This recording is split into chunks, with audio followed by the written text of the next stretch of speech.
אחד.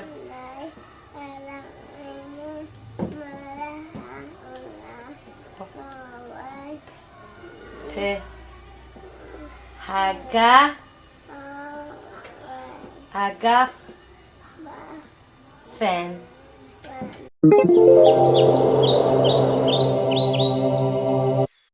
Shalom, happy fasting if you are, and welcome to the alternative content on this fast day of Shivas Ar B'Tammuz. Welcome to the revolution. This is Eifo Ani Achshav. Never doing that again. I flip my lockers in the air sometime, singing Ayo, spin the dreidel. Thank you, Maccabeats. Yeah, this episode is hard, to say the least. These two episodes in general will surely be. In this one, I'll be explaining my relationship with Judaism, and in the next one, my relationship with Zionism, and pointing out what I see are fatal flaws in both of these ideologies. So yeah, my relationship with Judaism, it's long, complex, yeah, deep, at a soul level of deep, even if the soul may or may not exist. This hurts. This is so real for me and so layered. I had trouble even getting to the script or writing of this, and it's not something I wanted to ever make. Hell, 15 months ago, I was a Baal Tshuva in Yeshiva celebrating Purim and wondering how to get more people interested in learning Torah, or how I was going to protect my children from the evils of the secular influence and the gay. Just to name it, I think this episode is vital, especially today with the Syrian Jewish community and the Jewish world as a whole in a pivotal place, with a scary and changing world, country, and culture. All too often people cling to what they know, instead of embracing the change. They rely on what has worked in the past, and typically this means embracing the security of stagnation and familiarity, and will elect and empower leaders that do the same.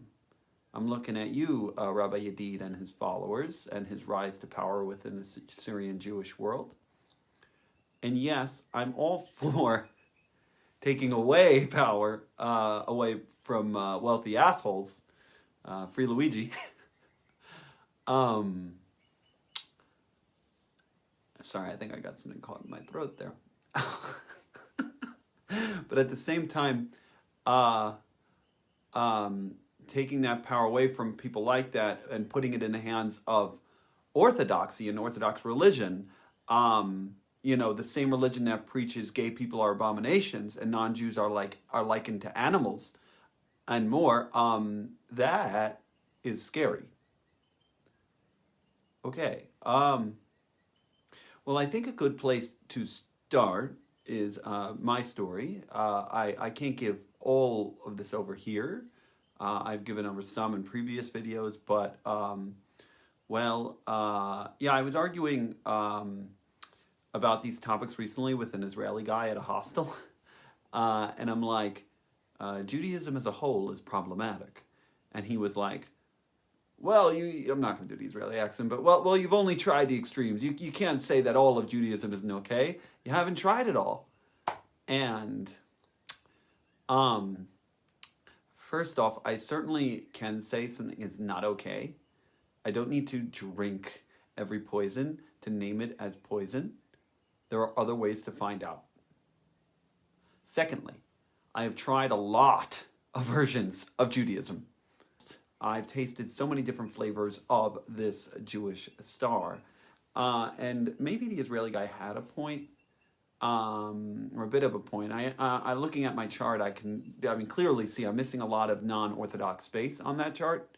So we'll make sure to consider that when talking about them, and just name it as I'm speaking mostly as an outsider to conservative and reformed Judaism. I say mostly because I certainly was recruited by many in that space since leaving Judaism. Like every Jew I met on this journey away from Judaism seemed to want me at their Shabbos or holiday table, or to sing some Jewish song for them. And as sweet as that sounds, it didn't feel that way. In my heart, I couldn't name it at the time, but when I said no to them, or even felt brave enough to be vulnerable and real and share how I was more interested in mourning my Judaism and wanted my own space in that, they often reacted negatively, like I hit a nerve. I could feel it in my heart, and yeah, these interactions were many and happened all over. I wasn't even safe in the grocery store, where a Jewish man tried to convince me to make a bracha on a piece of date, and he's like, "It's just a bracha," and well, sir, the same man the day prior was trying to convince my friend that she was only lesbian because she experienced sexual trauma. And yeah, that's not happening. Those two ideas, just a bracha, and those are not happening in a vacuum, and he's not the only culprit. It was often presumed by other Jews that just because I looked Jewish, especially when I had my beard, that I'd support associated causes like the Israeli cause, or want to take part in their ceremonies. And while you can say, "Oh, it's nice they'd even think to invite you or include you," I also think it's a bit disturbing that I get that invite over, any other human being who happens to maybe not be born Jewish. And that's tribalism, and that's prioritizing one life over another. And just to define tribalism, in its simplest form, it emphasizes the importance of kinship, shared cultural practices, and ancestry within a group. This can manifest as strong group identity and loyalty, and often prioritizing the group's interest over those of outsiders. While tribalism can foster cooperation and community within a group, it can also lead to conflict and division between different tribes or groups, and act as the roots of hatred and exclusion of others and othering. I did even attend, I attended one of these Reform style Yom Kippur pre-fast ceremonies, which was a lot for me at the time. It was my first Yom Kippur since I left yeshiva, and so at the ceremony, the sun had set, meaning Yom Kippur had started, and the Shabbos happened to coincide. This is the Jewish Sabbath. They were on the same night at the same time, and yet at the event, they hadn't even brought out the pre-fast food. And Yom Kippur is a fast day. We did traditionally people don't eat and drink, and they were about to start eating once it started. Only after the candles were being lit for the Sabbath, and then they passed the bread around, and suddenly I realized by eating that bread, I triggered the need for a rarely used Yom Kippur addition to Birkat HaMazon. Jokes aside, I felt like I was eating my soul that night. Well, certainly that can be more of a me problem, and some of the indoctrination I had from the orthodoxy of what counts as ceremonial. I'm not here to rail against creative ways to acknowledge past shared culture and ancient practices. Maybe some more respect if you're going to call it by its ancient name and not follow, its general guidelines. But that's more of a complex issue for another time, and not what I'm railing against here. It's just wanted to give over a personal experience. But these spaces can certainly practice as they please. What I'll argue for this argument is even in these reform spaces, the issues with Judaism still persist, particularly around tribalism and the valuing of Jewish life over others. Not to mention subtle and not so subtle pushes to support the Israeli cause, and of course to marry within the tribe, or if you're not going to do that, to convert your non-Jewish partner to the tribe. That is Judaism. And so these interactions were hard for me as I mourned my own Judaism, particularly when people would insist and push that I join more of their ceremonies. And I think they come from a certain place, a certain shared belief system. I don't think these are one-offs. And to them, whenever I would say no to a certain extent, I was not just rejecting their offer, but our entire shared cultural heritage. And no, I don't think this is just my projection or my story or a sign I need to work more on my shadow. So don't gaslight me into your pseudo-therapeutic terms. Whew, my video on problematic spiritual bypassing in hippie conscious communities will come another time. Okay, so yeah, my personal theory is that they too, that is, they as in these other Jewish people, are also mourning Judaism in their own ways, as am I, particularly if the practice for them was connected to their families of origin. Many just refuse to acknowledge that grieving or hold on to whatever remnants they can. But I'm certainly not here to be the Jewish jukebox for these people or to play Bubby's old favorite song for them. And okay, so where to start? I'm mourning a lot, to say the least. Judaism has meant a lot to me. One of the deep insights of the chart of my Jewish history that I made is just how connected to family the religion has been. In all my movement through Judaism, my family stayed mostly the same version of religious, perhaps shifting slightly more religious over time. But that might have been due to several factors, including the impacts of me literally living there and whatnot, or the impacts of perhaps in-laws or a general shift to the right of the community.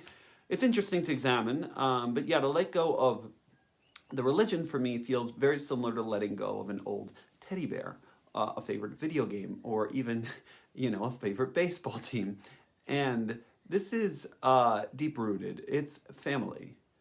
Or at least it was associated with the people I called family. And yeah, I think that's a lot of the reason to this day I still do weekly kiddush on Friday nights. And I wear a white shirt, albeit linen, and this funny kippah.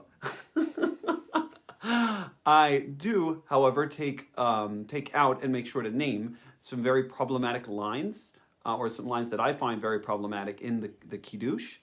Oh, what's the problem with kiddush now? Come on. Yeah, this is the blessing before the Friday night ceremonial dinner, and it includes the words in Hebrew, Bachartanu mikol ha'amim. You chose us from all the nations. It also analogizes the Sabbath to the weekday as a Jew is to a non-Jew. And that is, one is holy and sanctified, and the other is, I guess, mundane? At best, what? Racist? Ethnicist? Tribalist? Who? Us? Never. As with anything involving such a large topic as Judaism, it's complex, to simplify. It's both like a race, but not. It's multi-ethnic, but also an ethnicity in itself. It's a religion, but with many different ways to practice. And certainly one can be considered Jewish and atheist/non-practicing. You don't need to be practicing to be Jewish. And depending on your belief system, one could perhaps be both a non-Jew and also be practicing Judaism. I don't know. It's a lot. For the purposes of this content, I'm going to mostly focus on the religious beliefs, but this will deeply intertwine with the ratio-ethnic ideologies within Judaism. Whew, okay, let's not get lost. For a quick synopsis of my personal story through Judaism, I was raised in a traditional Jewish household, meaning we did Friday night ceremonies, but didn't attend synagogue except mostly for high holidays. We got in the car on the Sabbath, on Shabbat, but mostly just to get to grandma for dinner, or once a year to catch Super Saturday at the US Open. We ate not at non-kosher restaurants, but no meat or shellfish. So I have distinct memories of my dad even making kiddush in a non-kosher restaurant while on vacation. With this complex traditional Orthodox upbringing, we were also sent to a modern Orthodox elementary and high school. And that was kind of both confusing, boring, and authoritarian all at the same time, but certainly had some highlights too. It wasn't all terrible. But for the most part, I didn't feel connected to specifically the religious sides of it, and tried to drop my connection to the religion while in college, or at least planned on taking a 4-year break from it.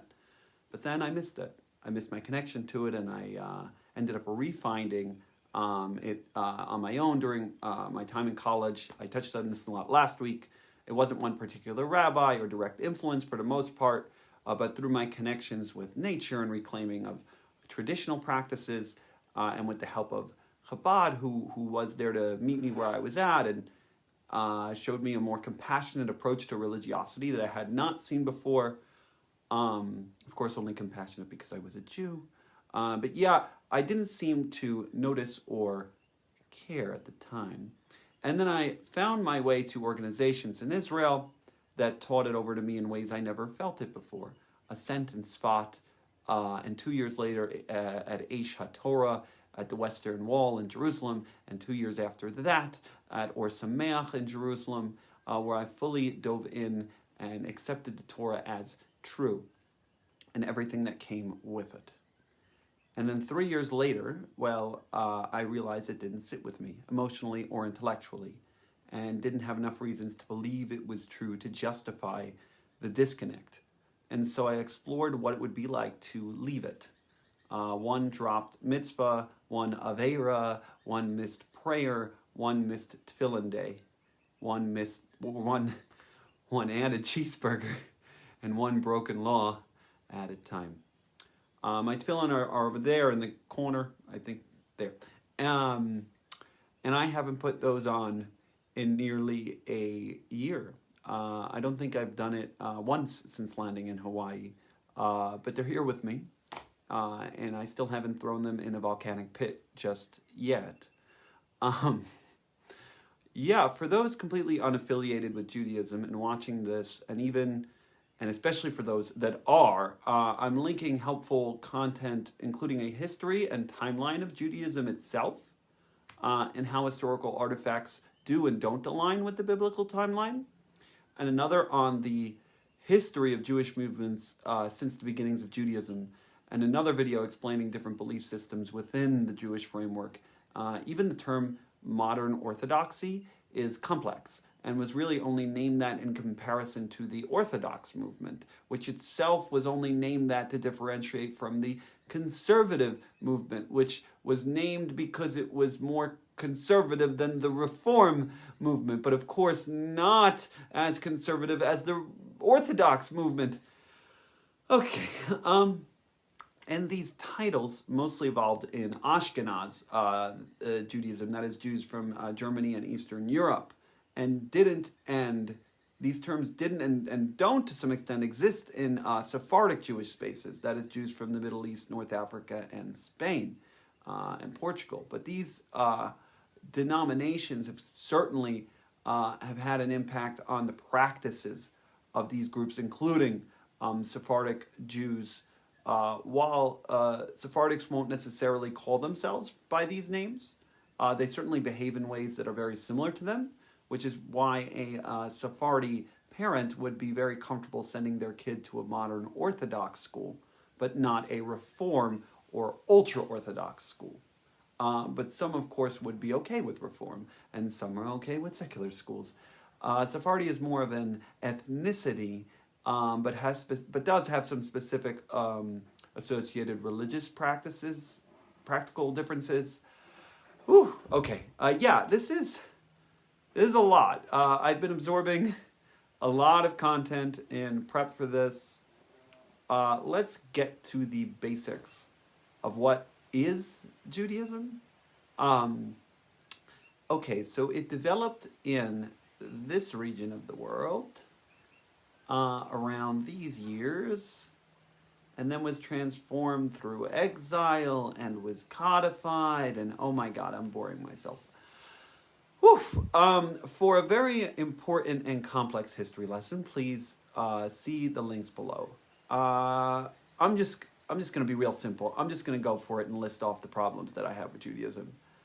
Number one, it believes the Jewish people were chosen by God. Number two, it believes other nations are trying to kill us. Number three, it reinforces those teachings through stories, laws, holidays, and prayers. Number four, in Orthodox forms, it is deeply homophobic, male-centered, patriarchal, body-shaming, and overall life-controlling.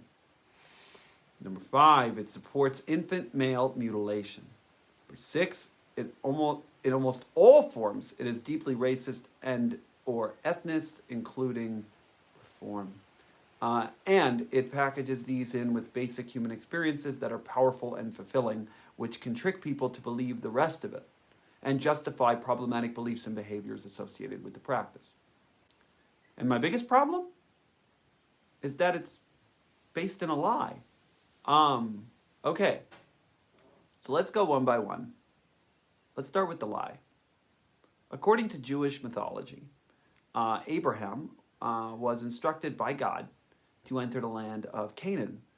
And after passing some trials, he was deemed worthy and promised the land for his offspring for eternity. And some stuff happens, and then Abraham's descendants are slaves in Egypt, as prophesied, of course. And then Moses, a descendant of Abraham, raised in the Egyptian palace and exiled, is called back to Egypt by God and frees the people from their bondage. And then 7 weeks later or so, we get Moses heading up the mountain, and he gets the 10 Commandments and maybe the entire Torah. That is the 5 books of Moses, as well as the oral Torah. That is the explanation and extrapolation of the specific practices connected to living according to the written halacha, according to the written Torah. This is the Mishnah, which can be hard to explain in just one sentence, but yeah. So either he gets the 5 books, that is, Moses gets the 5 books on the mountain itself, including the ending, in which, spoiler alert, I mean, you guys had 3,000 years. Well, yeah, Moses dies. Or, the other opinion is that he writes it as he goes along with the rest of the story, and then he dies, and then someone writes in the last lines. The end? Nope, we get prophets. Woo! And we enter the land of Israel following Joshua and take over and kick the natives out or murder them. God promised us. But they were bad guys, right? Right? Okay. And then cycles of idol worship ensue, and then we get some kings and a temple. Woo! Temple! And then the temple is destroyed. Oh. And we still fast to this day. Happy Shiva Asar B'Tammuz if you're watching this video on the day of release. I know it's that fast. It commemorates a siege, not the burning itself. Sorry, let me rephrase. Happy lead up to Tisha B'Av. Okay, it's like the 25 days of Christmas, but for fasting and guilting people out of partying in the summer. Ooh. Yeah, those parties are sick, and not in the good way. So we might be better off without them for 3 weeks, but that topic for another day. Where was I? Yeah, so the temple was destroyed, and they were like, oh no, what are we going to do? And then they were exiled to Babylon, and they were like, oh yeah, but let's write this stuff down. And so that's basically what happens. They write down the oral Torah, and of course, potentially the 5 books of Moses, but more on that later on. And then we get the Mishnah and the Talmud, which is commentary on the Mishnah, and we actually get to come back and rebuild the temple. Woo! And it burns again. Oh, more reasons to fast. It was the same exact day. Could you believe it? Wow. And then, okay, this time it's real. We're kicked out, most of us at least, and we are spread about the world. Or maybe we were already in some places, like Syria, that claims roots since the time of King David, who may or may not have actually existed in the way we were taught. Okay. Yeah, and then a bunch of stuff happens. We get Jewish people all over the place, but apparently 10 tribes were lost. And they were like 12 tribes according to the Bible, but then 2, I think. So yeah, Judah was one of the tribes, so Jewish, Judah, Jewish. That's it. Yeah. Anything else? Oh yeah, mass murders and blood libels. Right. Yeah, people didn't like Jewish people. Ouchie. Ouchie indeed. Anything else? Yeah, there was Ashkenaz people. That's a word for Germany. Okay. And Sephardic. That's a word for Spain. Okay. And then Mizrahi. That means Eastern. Okay.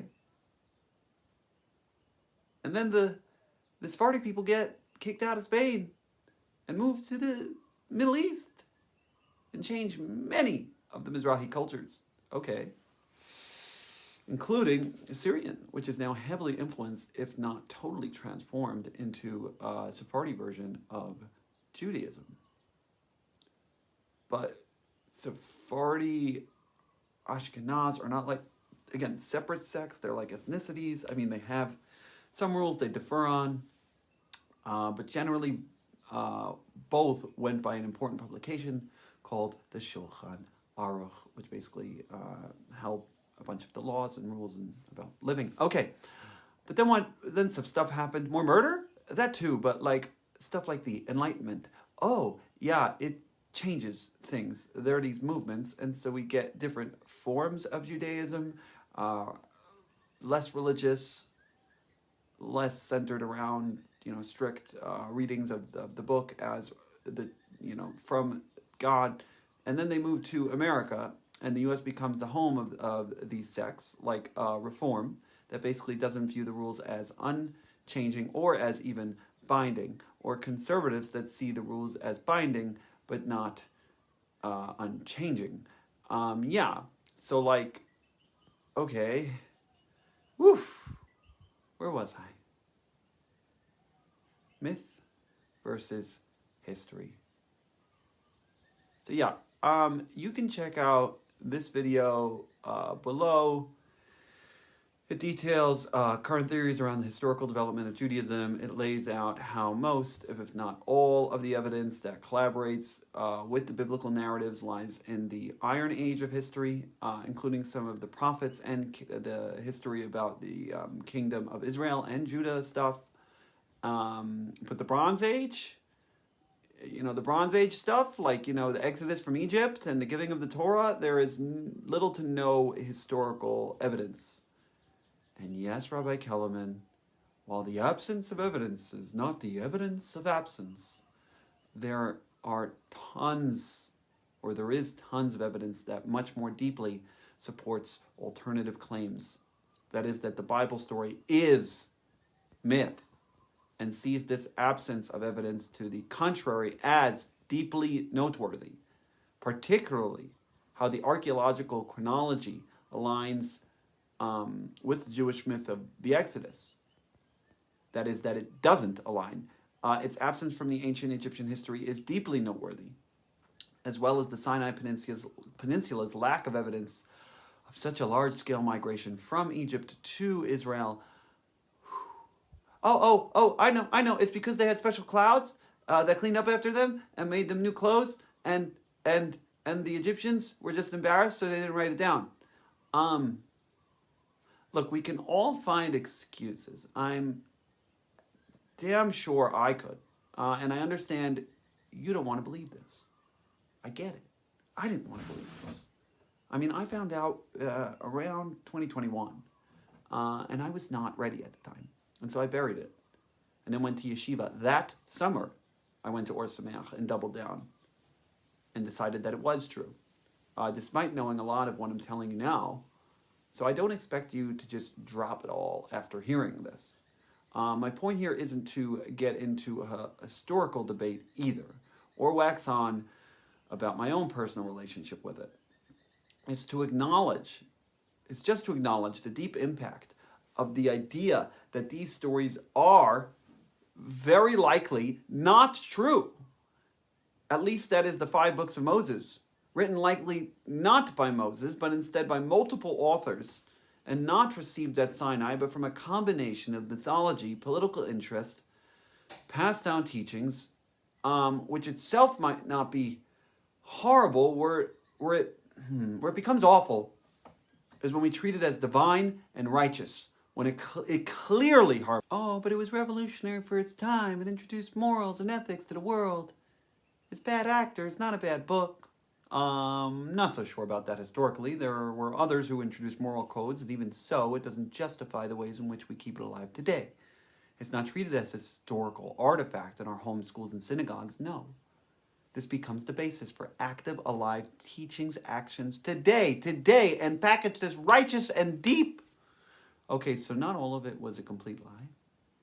There is a lot of evidence for the existence of the characters from the times of the prophets, and there are even some cool stuff on the background of the Canaan god called Yahweh, and how he actually started out as a pagan storm god, as part of a pantheon of other gods, and then over time became the one.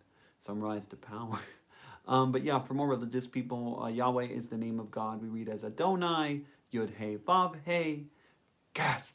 He just spelled the name of God. Yes, he did. You don't have to be so disrespectful. This religion is violent and disrespectful towards others. I can and will be disrespectful towards it where I find appropriate.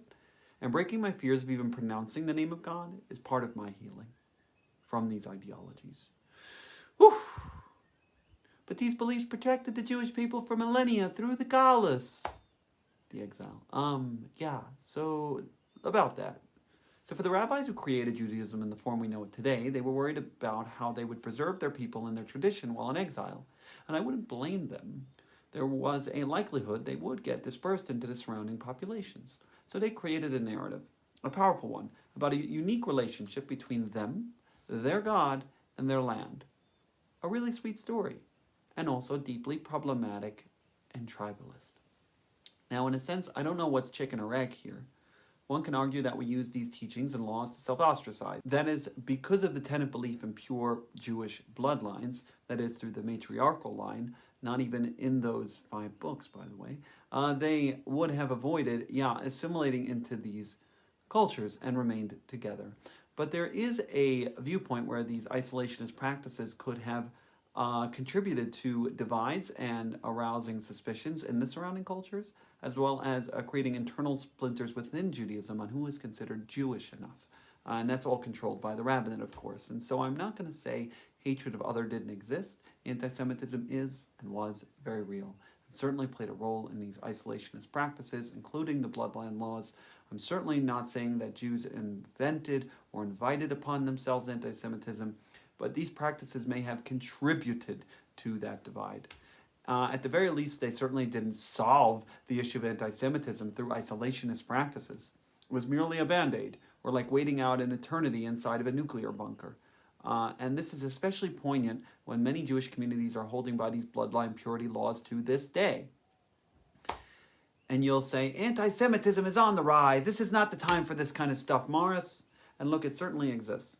And there are also certainly spaces that aren't actively hating Jewish people and can be willing and ready to make the space for them, for us. But with practices like these, many never get to find out. So I don't want to victim blame here. Anti-Semitism is sick and not okay. And this population has been historically abused throughout time, and as someone who is creating space away from my own abusers, I can certainly have a compassion for a level of avoidance and caution. But it is one thing to avoid certain people and even certain communities, and particularly abusive people and abusive communities. But another thing to avoid all outsiders for eternity. And certainly that can create ridges in relationships with said outsiders. There's no question. This isn't a simple Judaism is to blame for all of anti-Semitism. Of course not. But it certainly is an active part of that equation. Look, the pain is real. I've been to the mass child grave sites in Poland. That needs to be named, that needs to be mourned, that needs to process. It's tragic, it's cruel. And yet it's not a justification of tribalism at every level. Oh, come on, we're not exclusionary. Well, what about converts? Okay, first off, Syrian Judaism doesn't even accept converts. And the other forms of Judaism, you're still saying that in order to be considered worthy of things like marriage or being part of the in-group, you need to convert to our belief system and way of seeing the world. Even Reform, that accepts interfaith marriages, still has many cases of pressuring people to convert or raise their children Jewish, and this can be a traumatic experience for some and reinforce narratives of outsiders are not like us, and you're terrible for abandoning the tribe, and non-Jews are only welcome if they agree to be one of us and behave by our rules. Oh, so what? Am I calling for an end to the entire Jewish people? Well, hold on. I'm just trying to name the issue and see it from above, because I've been clouded from seeing this for what it is for my entire life. And I'm doing the Jewish thing of asking questions, right? So yeah, I'm doing this. I'm asking, what is the purpose of the Jewish faith and religious practice? And there can be so many answers: community, inspiration, connection, family, tradition, values, cycle of life ceremonies. And what I'll argue is, in every case at this point in the history of humanity, we can get those values from other sources without the packaged in bullshit. To give an analogy or a mashal. So I see Judaism as someone who purchased a beach, a natural wonder, provided for all, but then built a fence around it, made it private, and is now not only charging people to get in, but saying if you want to stay, you gotta follow these rules, some of which may include racism and homophobia. And some are even convinced, some, especially those born on the beach, that the outside is dangerous and they should never leave it. Or it's like a sandwich, where, the good parts, like the meat, are in there, but then they are thrown in with some literal shit. And we force you to eat the whole thing and call it kosher. And tell you you're bad if you try to eat a different kind. And that the only place you can get meat like this is inside of this shit sandwich. You're not going to find it on the outside. And look, I can hear the response. Come on, man. What if you're attacking Judaism for things every religion does? And you're right. I could attack all religions. Almost all of them suck, if not all, in their own unique ways. But I know this one really well. Or at least I think I do. So I'm going to start here. And this one was also shoved down my throat for most of my life in different forms. And I was told that if I don't follow it, then I'm abandoning my family. So this is a part of my healing process in just naming this publicly. Oh, come on. We didn't shove it down your throat. We weren't even that religious. Oh, really? So let me know how you feel about me eating pork, shellfish, marrying non-Jews, being openly trans, openly bi, polycurious, and agnostic. Oh, why do you have to be so extreme? The only extreme this is only extreme in comparison to your position. Your position is the extreme to the rest of the fucking world. Whew. Okay, and worse, screw what the world says. It's harmful. It's harmful, and you're calling it righteous. And if I'm extreme, let's talk about the Syrian world's version of a balanced, religious practice. We could, zoom in on the white hat world, which is basically a mix of modern Orthodox, conservative, and somewhat even Reformed Jewish positions and practices. And it markets itself as this normal middle, but of course it's not neutral or normal. It looks tolerant, but it's full of unspoken rules and silent violence. Just be normal becomes a muzzle. It means don't be too religious, don't be too liberal, don't be too gay, don't be too loud, don't stand out, don't feel too much. Of course, the elitism is still persistent there, where your clothes, your school, your family's money, your social circle are all curated for status. It's not community, it's compliance. Homophobia and racism are simply rebranded. They may even tell you they accept you for being gay or trans, but they still may whisper, and they might say they love all Jews, but they never marry a convert and would be very hesitant around a Jew of another racial or ethnic subgroup, or even another Sephardi who doesn't have money, or whose last name is too long. Sexism becomes stylized in these practices, where women, of course, can still go get a college degree, but they better also marry by 24 or maybe 26 today, and stay put together for their husbands, and men can feel as long as it's in a shiur, but not in public. Emotions are for girls, girls are for marriage, marriage is for babies, and love is optional. This isn't middle ground, this is abuse in the name of God. We don't need religion to be ethical human beings. If anything, so much death and murder and hate has been done in the name of religion. We don't need religion to congregate and sing together. We don't need religion to inspire us to share with less fortunate. We don't need religion to have a relationship with the divine and unknowable, or to connect to the incredibleness of the natural world. We don't need religion to have meals together and to give over ancient stories and shared histories. Can the divine, can spirituality, can God even be real? Yes, yes she can. And she can be loving and so incredible. Yes, she. Why gender God? Well, why do you gender God? God can come in all forms. Why not she? Goddess, loving, warm, holding, why not? Who says it's a he? Why do I have to listen to them? Because they kept the Jewish community safe for 2,000 years. First off, they've been mutilating Jewish boys for 2,000 years, and I'm linking a study below outlining why circumcision is brutally inhumane and not medically necessary and or helpful. Certainly, one can argue these laws have protected the presence of pure Jewish bloodline. That is, they have done their job in preventing intermarriage and maintaining bloodline status quo throughout the exile. Bravo, I guess? But is this a win? Is this not Nazism? Why are we obsessed with Jewish bloodline? Without it, we'll be forgotten forever like all the other nations. I get it. You want to continue on your lineage. But also, that's a kind of a sick thought. And at what cost? It's like freeze-drying something or mummifying it when it's already dead, or was supposed to die a long time ago. But with laws that protect divine bloodline, which is super weird because there's nothing inherently divine about blood. I mean, even it's odd between Jews. They're not the same blood. Ashkenaz and Sephardi Jews don't really share blood. So then we'll get lost down this rabbit hole of what is an ethnicity versus a race. But you get the point. If it's not racist, then call it ethnist. And if you don't want to call it ethnist, then call it vaginist. Yes, vaginist. That is, that it prioritizes people based on what vagina they do or do not come out of. And if we want to include C-sections, then okay, then it's a wombist. But what if it's a Jewish seed and an egg, but if it's a non-Jewish womb, and then is that a Jewish baby? We're not doing Talmud right now. Man, I do miss learning Gemara. What? Me, Miss Gemara? Don't I hate Judaism?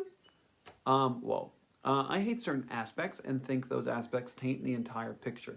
But God, learning law mixed with spirituality, mixed with history, and bringing ancient arguments to life at all hours of the night as we argue about commentary on commentary on commentary, all written in a mix of Aramaic and Hebrew, sounds, wow, pretty geschmack to me. As long as we're clear, of course, that these laws are not binding and naming the very present patriarchal, ethnocentric viewpoints that they are spoken from. And look, there are parts of Judaism that are freaking awesome. Kabbalah Shabbats were so much fun. Drawn-out Shabbos meals without the presence of electronics or technology were amazing. And that made space for authentic relating and connection, and things like Oneg Shabbos and the delicious desserts and snacks and warm cholent, or dressing up and getting drunk on Purim. Hell, I loved fasting. Yes, fasting. What a great way to dive deep into your inner being. I would go out usually towards sunset and just sit on the beach and take it all in.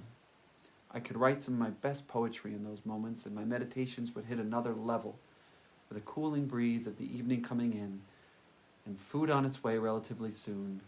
That was powerful. As was Shavuos in Jerusalem. Thousands of people by the Kotel, and putting my hands on Har Moria and the Kotel tunnel tours, and swimming in the waterfalls of Sfat, and singing Zusha as I did my mikvah in a frozen river in Muncie, or any of the dips that I led Erev Shabbos on the beach in Brighton. And even in the ultra-orthodoxy, the energy around prayer services with other Baal Tshuvas was epic. The shared songs around Friday night meals were powerful. It was something I had always dreamed of that kind of brotherhood and connection. And then there were the boundaries. I could finally set with my parents. It was a first for me. Something came above it, just answering yes to mom. I had God to answer to. I had Shabbos and divine law. Finally, something to help me and give me the courage to tell her no. And there's so much more I'm missing here. Judaism was integral for me. I don't hate these aspects. Hell, I loved parts of them, and some of them saved my life. And I still appreciate a few select ones in some ways that feel righteous to me and within my body as I develop my own divine connections. What's sick is when we package the beautiful aspects of Judaism with bigotry and with hatred. What's sick is when we tell people that in order to access this stuff, they have to go along with the other rules too. You know, the rules that tell you that your natural menstrual cycle is something dirty, or your non-heteronormative urges are something monstrous, or your gender desires need to be shamed away, or prayed away, or therapized away, or your love reined in to better match, the nice family. And God forbid you fell in love with a non-Jew. A shiksa! And don't worry, I've heard all of the excuses about how Orthodoxy loves and respects women deeply and honors their bodies. Really? So that's why men get to decide how they are treated, going by rules written by men for men. We're not even mentioning how men literally own women in the marriage ceremony. That is, they purchase them from their fathers. Yeah, and that has real world consequences. The get divorce crisis and all. Yes, this is real, and I understand these rules are changing and developing, but it's not happening fast enough. Oh, come on, man, what's the rush? The rush is the hordes of closeted youth, the act of racism or tribalism or whatever the hell you want to call it, Jewishism, the act of prioritizing Jewish life over other life in marriage, business, and beyond. Oh, we're just looking out for our own kind, and we don't hate others. We just love ourselves more. Yeah, easy to say in practice. There are no non-Jews in your close circles who don't work for you. Are you letting them marry your children? Hell, even play with your children? Are you sending your kids to school with them or letting them in your schools? This is hatred based on delusion. The delusion that there is something uniquely divine about a Jewish person, a neshama. That whole concept is sickening. That somehow our soul is more than or higher than others is the kind of stuff used to fuel genocides. Ironically, the same genocides we have suffered from throughout our own history. Hell, the reason we don't treat this as a delusion is because it has enough fans to make it seem normal. I mean, that's the only difference between you and perhaps a psychiatric patient. Both believe in things that are not congruent with reality. The psychiatric patient just has less people supporting them. And perhaps we're born black. Yes, majority of psych wards are filled with a disproportionate amount of minorities. An issue for another day. Oh, stop saying we're racist, by the way. We have black Jews, Ethiopians. We're not racist. First off, inter-Jewish race discrimination is a real thing. Just ask the boats within the Syrian community, or how the original Syrians that came to the United States were treated by the Ashkenaz who were here before them. Or, how about the Mizrahi Jews in Israel around the founding of the Jewish state? How were they treated? And yeah, so I get it. You're afraid of anti-Semitism. You're afraid of assimilation, of losing your cultural heritage and ties. Both are very real threats. But the solution is not homophobia or focusing on bloodline purity. And please, let's not blame the gays and the outsiders like everyone else did and does. What about, mourning? And I mean proper mourning, grieving, spaces for crying out our shared cultural traumas, sharing our fears. Hell, I realized I have ingrained fears and distrust of non-Jewish people I'm still working through. It's deep-rooted. And how do you find out if something is a delusion? You test it. You try to relate to non-Jewish people. You see if they bite like the stories said they would. You see if you can learn to trust, to even love them. And about those stories, there was an article this year of a Reform rabbi who didn't want to read the Meggilah on Purim because he felt it spread very Jewish, xenophobic fears. That is the fear of Jewish people, of outsiders. And I agree, because once we can understand these stories are mostly crafted, we can see their functionality. And the Purim story is one of many Jewish stories that reinforce the narrative that A, Jewish people are special, but mainly B, that others want to kill Jewish people. Is it nice to feel special? Sure. But at what cost? And why do we need to be better than others to be special? We're all unique and different in incredible ways, and we don't need to be chosen for that to be true. And yes, there are people who want to kill Jewish people. Yes, anti-Semitism is real.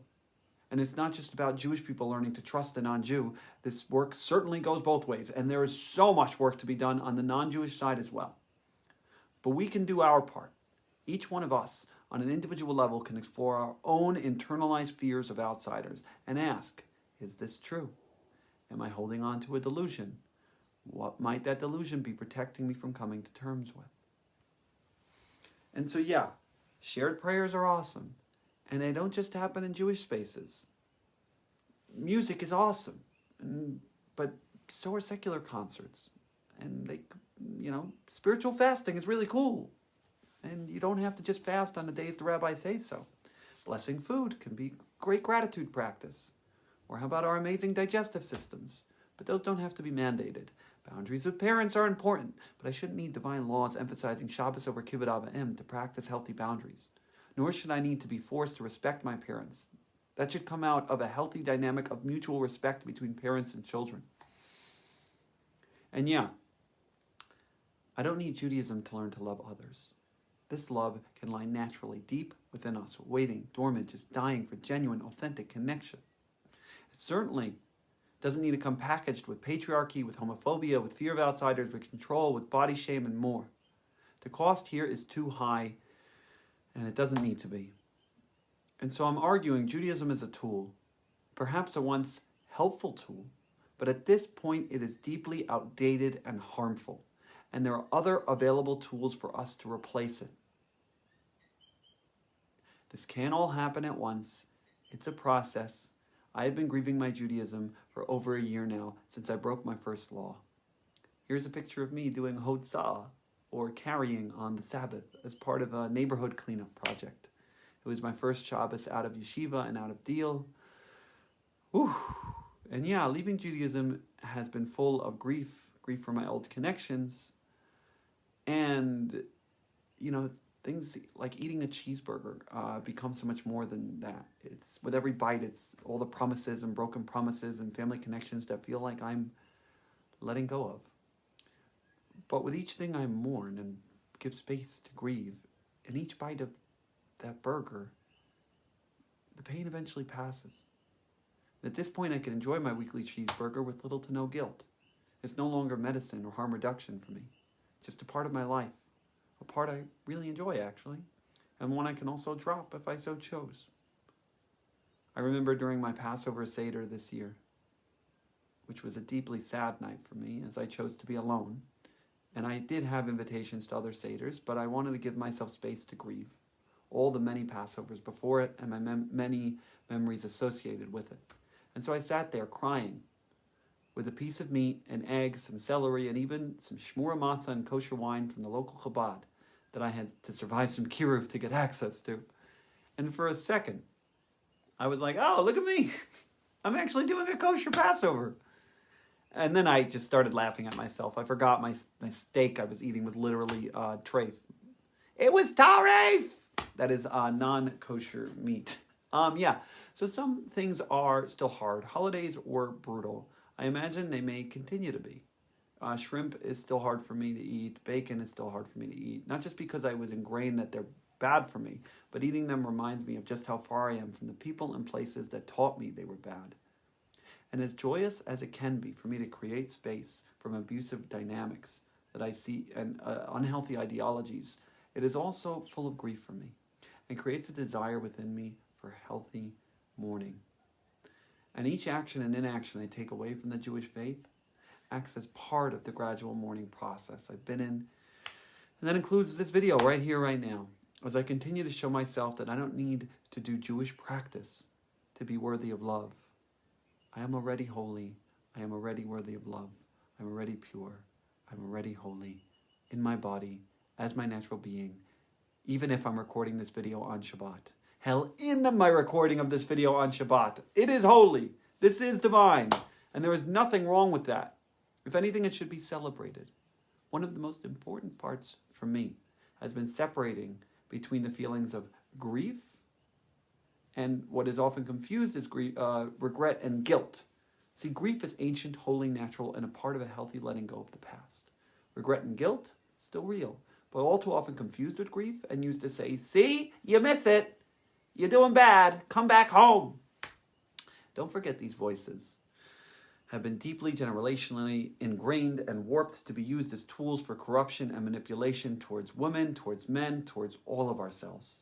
Dare to break the rules? Suffer the wrath of not just your friends, your family, and your community, but your own internal voices that have been trained to hate yourself for being different or for daring to break up these made-up laws, all to preserve a made-up idea.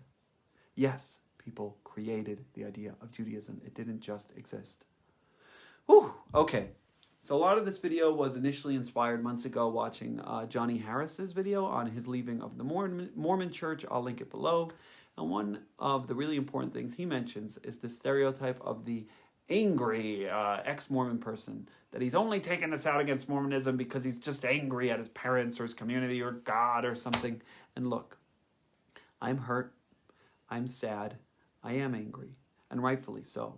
But this is beyond me. This is a story so much bigger than me.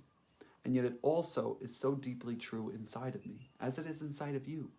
And so yeah, I can't tell you how to practice, or if to keep practicing at all. All I'll ask is to really ask yourself the hard questions. Is this helping me? Is this helping others? Can I live without this? Why am I holding on to this? How will this impact my children? How will this impact others around me? So yeah, my heart's hurting, and it continues to. And it also gets better and still hurts. And it will with all the deep injustices happening around the world. And especially the deep injustices happening in the name of Judaism and the Jewish people.